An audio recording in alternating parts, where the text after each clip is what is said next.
একটা কথা মনে রেখো, বেশিরভাগ মানুষ হারে না কারণ তারা ঠিক শেষ মুহূর্তে এসে থেমে যায়।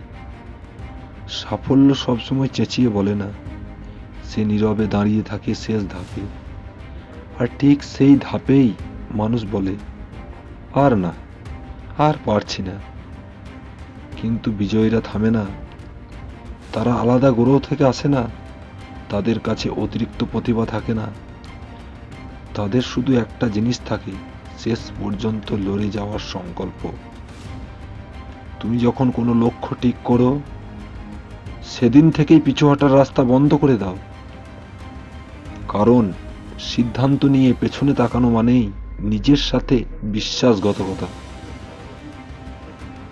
সফল হওয়ার মানে শুধু জেতা নয়, সফল হওয়ার মানে হলো নিজের দেয়া কথা রাখা।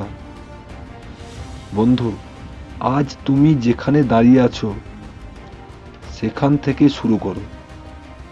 বড় কিছু দরকার নেই, দরকার শুধু আজকের একটা ছোট্ট পদক্ষেপ। একটা পদক্ষেপ, তারপর আরেকটা, আরেকটা। এই ছোট ছোট পদক্ষেপই একদিন অসম্ভবকে সম্ভব করে দেয়। ভুল হবে, পড়ে যাবে, ব্যর্থতা আসবেই, কিন্তু পড়ে গিয়ে আর না ওঠাই পরাজয়। জীবন তোমাকে আঘাত করবে, আর তোমার কাজ হলো আবার উঠে দাঁড়ানো। জীবনকে বলা, আমি এখনো শেষ হয়নি। 99% মানুষ কেন হারে জানো? কারণ তারা কয়েকবার ব্যর্থ হয়ে ভাবে, এটা আমার জন্য না। কিন্তু বিজয়ীরা ভাবে, এখনো শিখছি। তারা ব্যর্থতাকে থামার কারণ বানায় না, ব্যর্থতাকে বানায় প্রশিক্ষণ।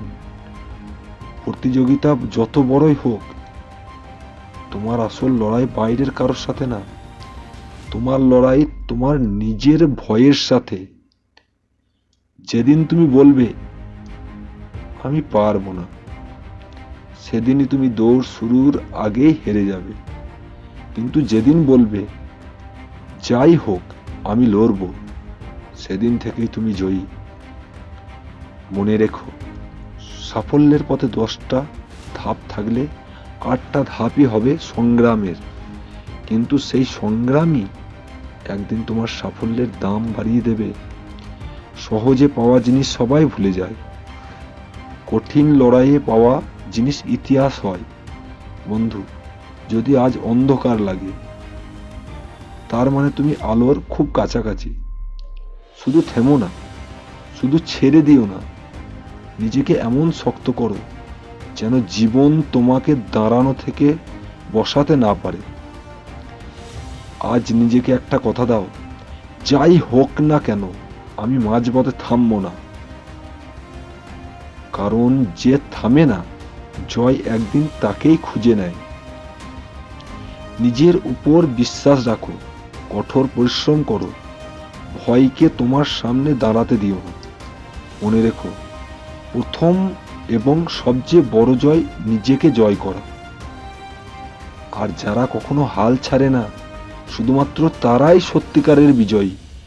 তুমি পারবে, কারণ তুমি থামবে না।